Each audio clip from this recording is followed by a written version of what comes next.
నిన్నొద్దన్నా.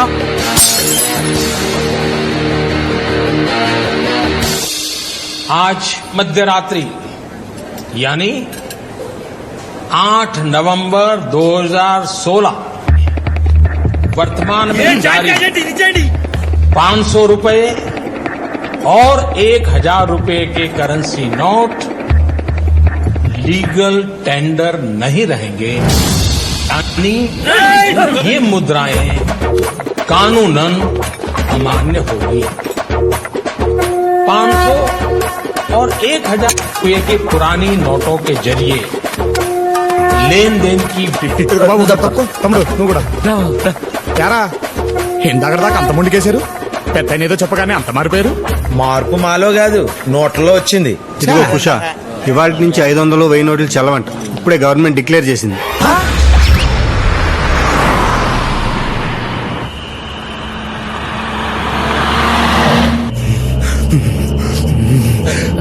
పొద్దునే మన కళ్ళ మీద కళ్ళాపి నీళ్లు చల్లేశారా. ఇప్పుడు ఈ నోట్లు ఏం చేసుకోవాలి మావా? 4 తీసుకోవడానికి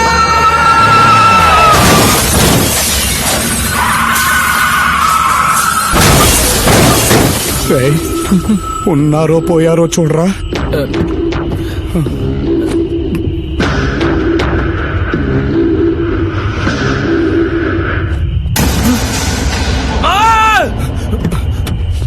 ఏంట్రా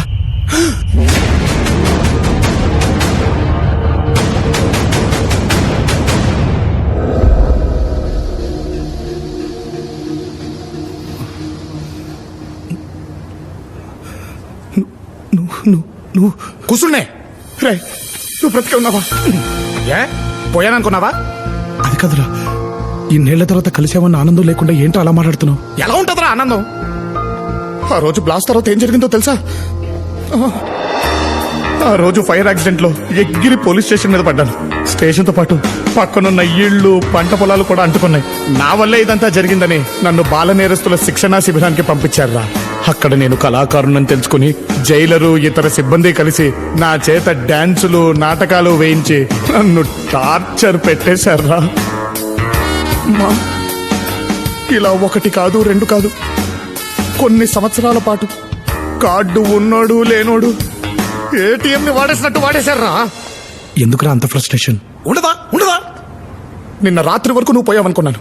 నువ్వు బ్రతుకుంటే కూడా అసలు నేను ఉన్నానో పోయానో అని తెలుసుకునే ప్రయత్నం కూడా చేయలేదు కదరా. ఆవేశపడకరా, ఒక్కసారి నేను చెప్పేది విను. ఆ రోజు మంటలార్పడానికి వచ్చిన ఫైర్ ఆఫీసర్ తోలం కింద స్పృహ తప్పి పడిపోయిన నన్ను చూసి హాస్పిటల్లో జాయిన్ చేశారా. 10 రోజుల తర్వాత కోలుకున్నాను. నా అనేవాళ్లు ఎవరూ లేరని నన్ను ఆయనే చేరదీశారు. ఆయన చెప్పింది వింటూ, పెట్టింది తింటూ, బుద్ధిగా చదువుకుని బ్యాంక్ మేనేజర్ అయ్యాను. నీకు టైం కన్నా బాగానే జరిగాయి కదరా, మరి టైం కన్నా టైంలో నా బండి కింద ఎందుకు పడ్డావు? టైం బాగోలేక. అంత కష్టమే వచ్చింది? మంచితనం అంటే పుస్తకాల్లో ఉంటే పాఠం అవుతుంది, మనలో ఉంటే గుణపాఠం అవుతుంది. నా విషయంలో కూడా అదే జరిగిందిరా.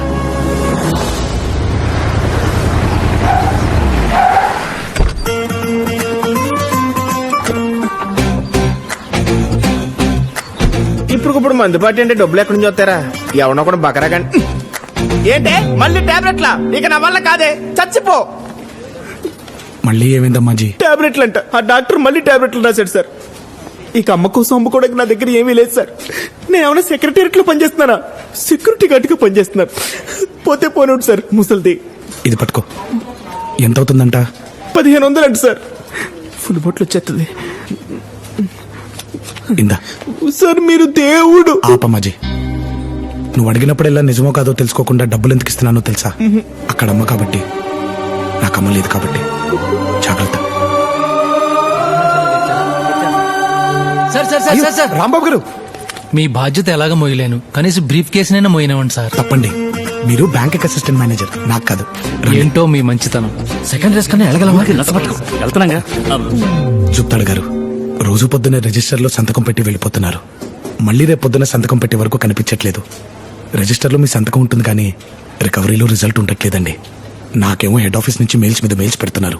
మీకు మెయిల్స్ మీద మెయిల్స్ వస్తున్నాయి సార్, నాకు ఫైల్స్ మీద ఫైల్స్ వస్తున్నాయి సార్. బండి మీద తిరగలేక. అయ్యో, మన దగ్గర కార్ కి బైక్ కి లోన్ తీసుకున్న ఎవరు ఎలా ఉండట్లేదు సార్, బయట తిరుగుతున్నారు సార్. రికవరీ చేయడం చాలా కష్టంగా ఉంది సార్. అమ్మో, స్టార్ట్ అయిపోతుంది. సాయంత్రం లోపు రికవరీ చేసేస్తాను సార్. ఆల్ ద బెస్ట్ అండి. Thank you sir.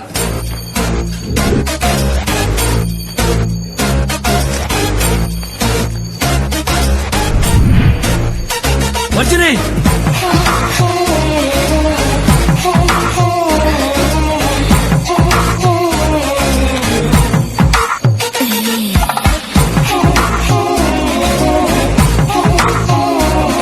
రజనీ గారు ఆ పేపర్లు తర్వాత సర్దుకొచ్చండి, ముందు బయట సర్దుకోండి.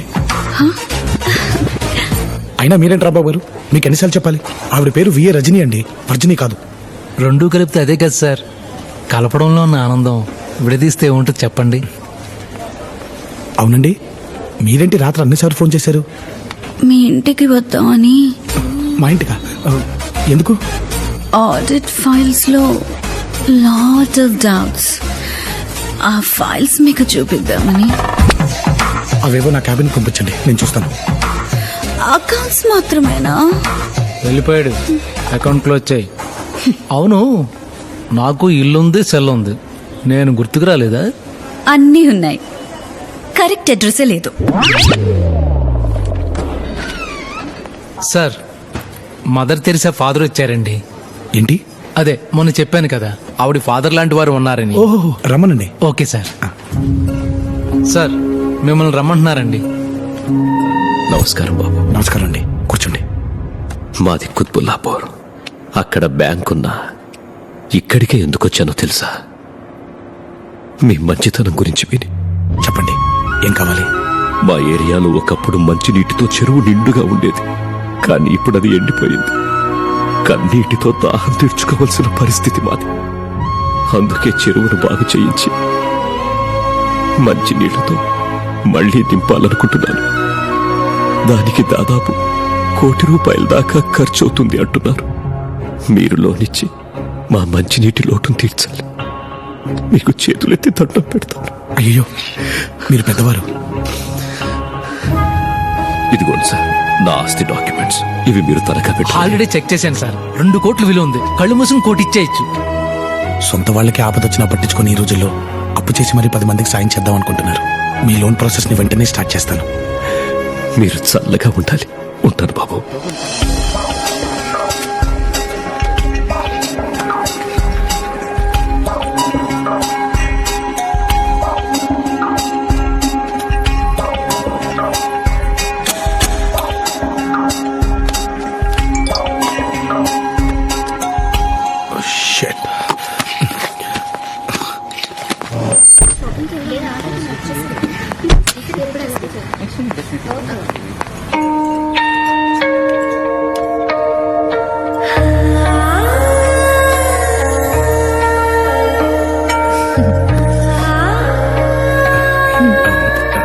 కాఫీ?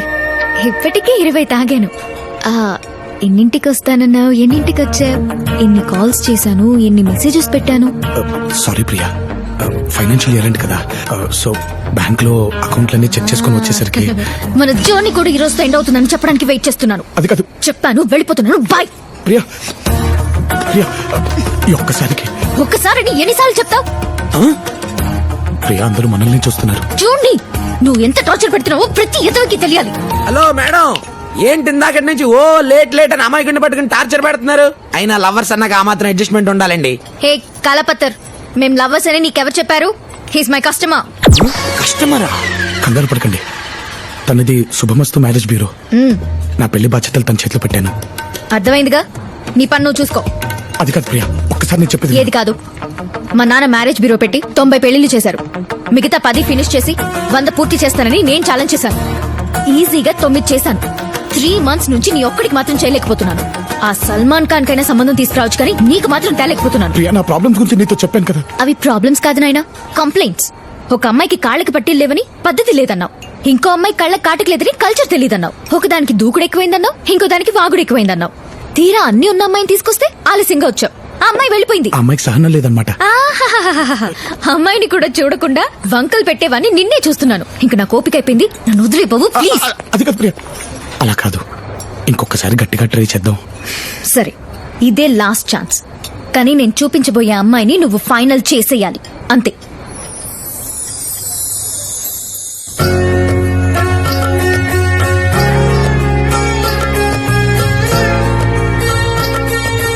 మా యమ్మిని చాలా పద్ధతిగా పెంచినాం. పిడకలు కొట్టడం కానించి ఫిల్టర్ కాఫీ పెట్టడం దాకా అన్ని వాయమ్మే చేశాది.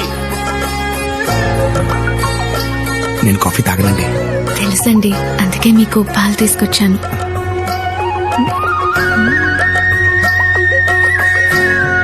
థ్యాంక్స్.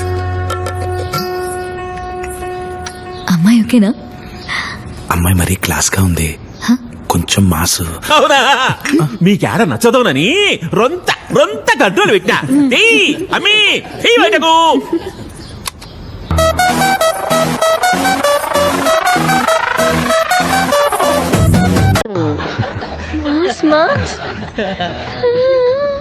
మా అమ్మతో ఏమైనా పర్సనల్ గా మాట్లాడాలనుకుంటే మాట్లాడు బాబు.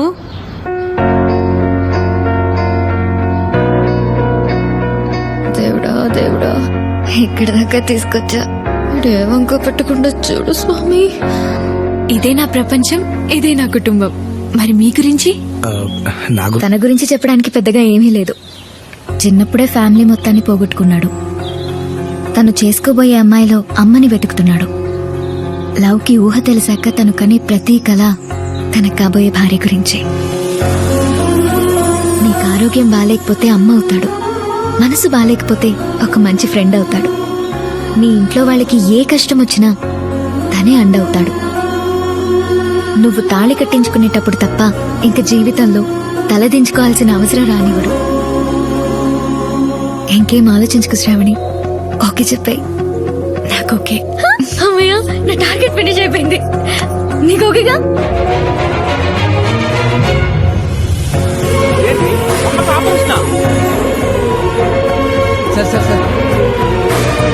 నా ఎంగేజ్మెంట్ డేట్ ఫిక్స్ అయింది. ప్రియ దగ్గర నుంచి ఫోన్ రావడం ఆగిపోయింది.